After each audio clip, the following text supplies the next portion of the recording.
So you ask and we'll answer. Well, welcome once again to Luis E Medina Gems Club. We are with two very, very knowledgeable ladies about stones. I got surprised to talk, not for a few minutes, for a long time about stones. So now, could you please introduce yourself to our TV show, Luis E Medina Gems? My name is Beth. My name's Laurie. Okay, but they are too modest on the talking. But let's say, can you tell me a little bit about your experience, your expertise in this field? I'm a recent graduate gemologist from GIA, but since I was a kid, I have collected stones and have bought and sold larger mineral pieces. Up to now we do all this little stuff, right? And I don't have to carry the big rocks around anymore. But I grew up near a lapidary in Illinois, and so I have stones since I was young child. But today I got really interesting cut peridot from this guy. Oh, it's an honor. I had the opportunity to make them through precious stones, semi-precious stones. Today, peridot. We are gonna tell you later on what's gonna happen, what was gonna be the next step with those stones, right? Mm-hmm. Can you tell me now a little bit about you? Well, my name's Beth, and I also am a graduate of GIA. Laurie and I were in class together. That's how we met.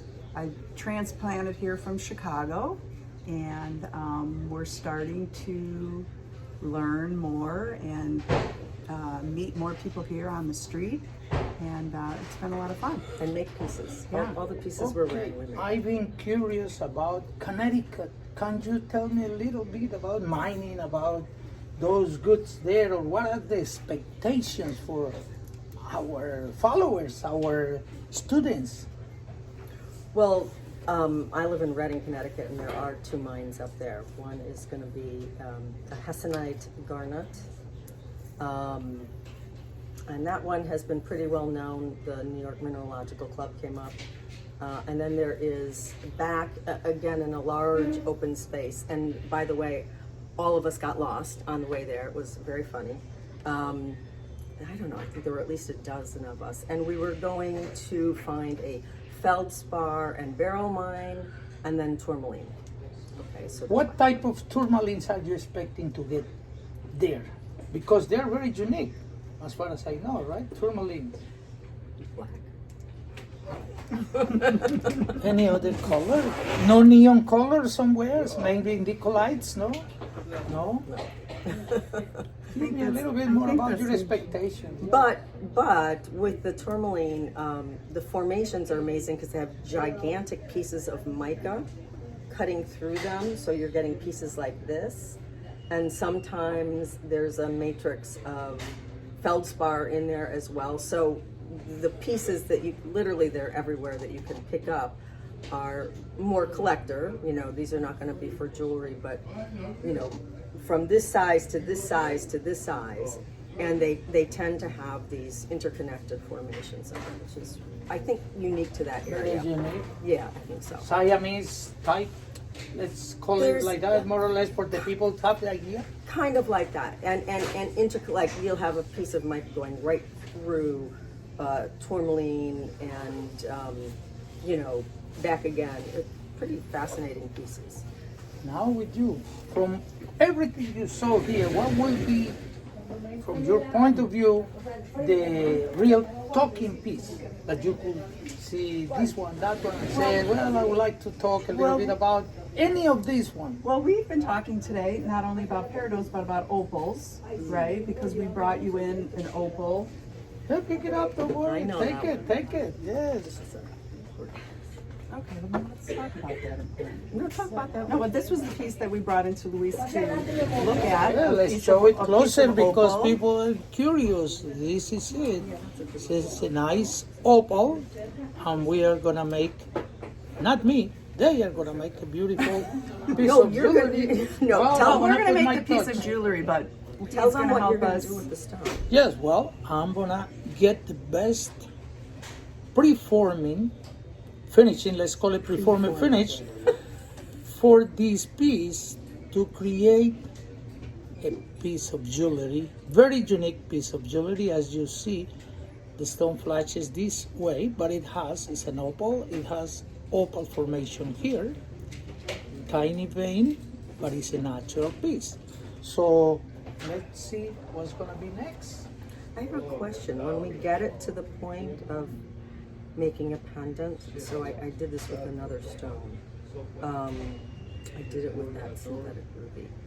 We actually put one screw into it, glued it in. Drill it and glue it. Yeah. Yes, it could be good. Is that okay with It's this better opal matrix? to see the whole piece. Because I don't want to cover it with anything. No wrap it up, No. no nothing, just because it's done No, already because too much. we want it to keep it natural. Only thing is this needs to drill Just in a place that carefulness. it That's what really I'm saying. holds the stone, but it's not heavy, so Right. it's not gonna be in danger, the piece.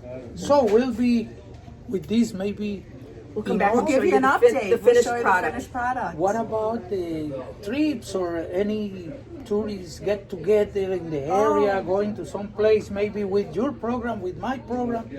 Just tell me just a little bit. What would be a great idea for summer, for winter, for whenever you think will be great for us? To bring people to the areas to talk about it. You mean here in the city? In Connecticut mines in the area Oh, for oh, the oh. gems, because we don't have that opportunity nearby. I think that the nearest is that area. Yeah, I'm a new transplant, so I'm still here. I'm still learning.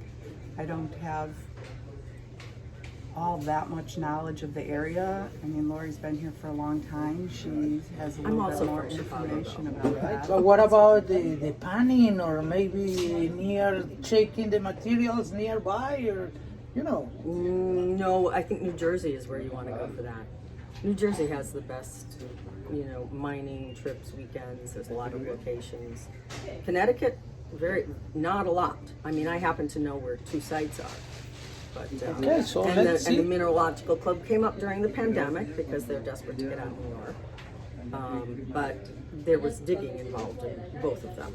I mean, literally, no, we're not digging that. holes into the ground and people climbing in and pulling stuff out. Actually, it was a lot of fun. my talking is analyzing gravels, which is not that difficult to do, but from a different point of view.